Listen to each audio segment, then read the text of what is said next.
All right, hi guys, my name is Megan Garlett and I'm going to be talking about my experience with the final exam, field study experience.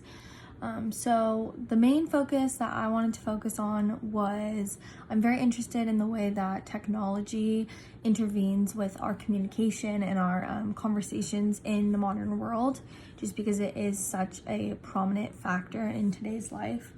Also, bear with me, this is like my last day of a cold and I'm like, this is the best day it's been for me to record, so my voice does not sound great. But so basically I decided to go to a diner and sit there, observe. I was able to observe a bunch of different conversations, a bunch of different people all together, and I was able to kind of connect the dots. Like I said, one of my main focuses was technology, and then I also made a factor of like gender roles and just like different sexes. And so, communication, it's the way that most people, more specifically verbal communication, is the way that most people choose to conversate in the modern world. But like I said, nowadays humans are disconnected by being virtually too connected. Okay. So like I said, I went to a diner, I got a cup of coffee, and I sat there for a while and I observed. And here are a few of the things that I observed. Okay. So the first observation that I chose to talk about was with an older gentleman who initially I didn't think I was going to be observing because he appeared to be by himself. And he was dressed nice in a polo, slacks, but he was definitely older, definitely alone. And his hair reminded me of Albert Einstein. He seemed to be like a little bit out there. He was an interesting guy. And like I said, he was quaint, he was quiet, he was, keeping to himself very frequently. And then maybe after 10-15 minutes, a younger middle-aged gentleman came in. He looked like, a middle-class working man. Like I said, this is a diner, so I feel like a lot of the vibes there were very like farmers, older communities. And it was in the heart of Petaluma, okay? So I didn't catch the younger gentleman ordering from the waitress, but his food and his drink came out really abruptly. So I'm assuming that he was like a regular and the waitress just like already knew what he wanted. And during their conversation, I don't think the older gentleman was anticipating the younger gentleman coming in, but it seemed like they were very, happy to see each other, enthusiastic. I overheard the younger gentleman offering to assist the older gentleman, which I thought was a super cool interaction. Just like both of them seemed very enthusiastic, happy, pleased by each other's company. The younger gentleman was a lot more outgoing, loud. He was standing, almost like portraying more dominance, and not in like a bad, toxic way, just like being more dominant, where the older gentleman was more like quiet, sitting to himself. And like I said, I heard him overheard him offering to assist the older gentleman, saying he understood because he helped his dad. And so then I came to the conclusion that maybe this gentleman's the same age as his dad, or maybe him and the dad are friends. The second observation I made was, so then following up that first conversation, the younger man's, the middle-aged 40s-year-old man's phone rang mid-conversation, and he, politely excused himself. It seemed to be important, maybe a work call, but his phone rang abruptly, and he excused himself from the older gentleman and went on with his way, and the older gentleman ended up staying the remainder of the time by himself. The second observation I recorded at the diner was between a middle-aged man and women. At first I thought maybe they were like married, and then I came to the conclusion later on, just based on conversation and the way they were communicating with each other, that maybe they were more so like coworkers or friends, but I leaned more towards the side of them being coworkers.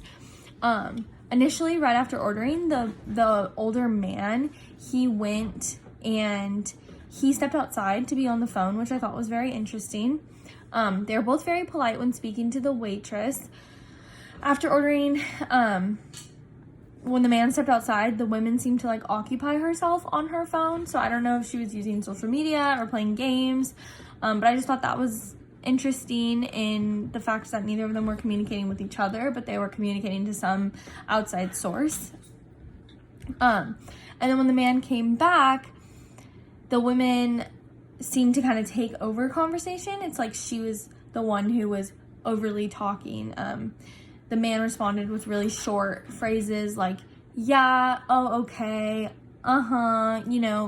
phrases that it seemed like he wasn't fully invested or being as emotional in the conversation. And what I found interesting is that we had talked about in class that maybe 2/3 of our language is gossip. And I would argue that more than 2/3 of their conversation was gossip. She seemed to just be going on about her family, about this relative who she didn't seem to necessarily like believe that the relative was proclaiming that she was like sicker than she was or something. And the man just seemed to be listening. The woman was very like emotional, enthusiastic, using a lot of gestures. And she was using a lot of tag questions like, do you see what I'm saying? And then to follow that, she was actually taking her phone and like presenting him with like information in order for him to like validate what she was saying. So she was like proclaiming, look, or you see, which I thought was interesting. So with that observation, I found that a lot of the things we discussed in class about gender roles and sexes between the genders, their general trends with communication seemed to be very valid, which I explained further in the paper. But it just seemed like, she was using a lot of tag questions. He seemed less enthused. She seemed very emotional. She was doing a majority of the talking. Excuse me, sorry.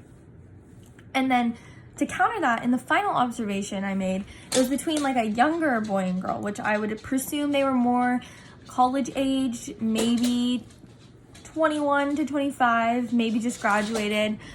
And the guy and girl like dressed very modernly. If you know what it means, the girl seemed to be very like grunge, and I would consider the man to be a little bit more feminine. He wore capris, boat shoes, he had a quarter zip sweater, and they both appeared to be very, very engaged in each other's communication. They were sitting with their hands folded on the table, looking at each other, making eye contact. They both seemed to be very, very engaged. Their conversation was vague. It appeared almost as if they were on a date, like they were still getting to know each other. They were talking about the masks, policies, etc. But the one thing that I found that was different, and like I don't know if this is necessarily like a generational difference or a difference in gender and sexes and fluidity that's now more modern and more present than it is in like middle-aged people, is that excuse me, sorry, like I said, in my throat, but it's that the man or the boy seemed to be the one that was more chatty, using more tag questions. He was being much louder. He appeared to be much more outgoing, more social with the waitress. He was using a lot of gestures, whereas she was, the more short-phrased responses. Yeah, that's good, cool.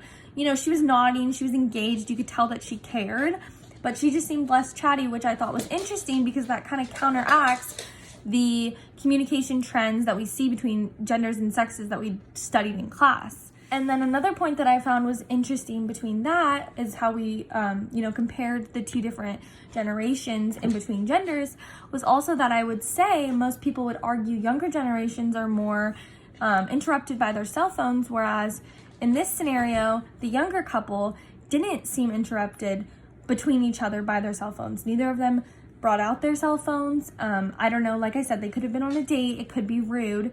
But yeah, I thought it was interesting that neither of them brought out their cell phones, whereas the older generation couple were frequently interrupted by their... I'm so sorry, I waited to the last day to record this because I've been battling this throat, like head cold.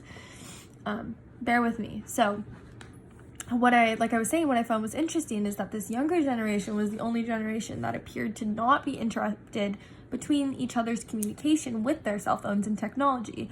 Where I'd say if you talk to an adult, a middle-aged person, they would say that the younger generation is the generation that's more interrupted, more, taken over by, addicted to cell phones, social media, etc. And it just, it was interesting to me to see that they were the couple that was the least interrupted by it.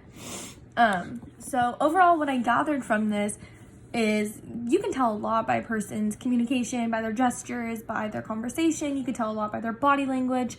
There's so many contributing factors to the way people, facial expressions, gestures, like I said before, there's a lot of things, but I just thought it was really interesting to take those those communication trends that we had discussed in class between the genders, and then I think we need to take it another step. I think we need to think about, generationally, where are we at? Generationally, do we see a difference? Like I said, gender fluidity is so much more prominent now than it is in, past generations, and that's just a whole nother factor that needs to be considered when talking about communication and communication in the modern world. And I think that technology is a new form of communication, and not just like written technology or verbal technology, but additionally like icons, badges, the notifications we get. You can write a whole message basically just using emojis. And so I just overall thought it was really interesting to compare, like I said, the different gender norms between generations, and then also taking into consideration technology and how that affects communication in the modern world. So thank you.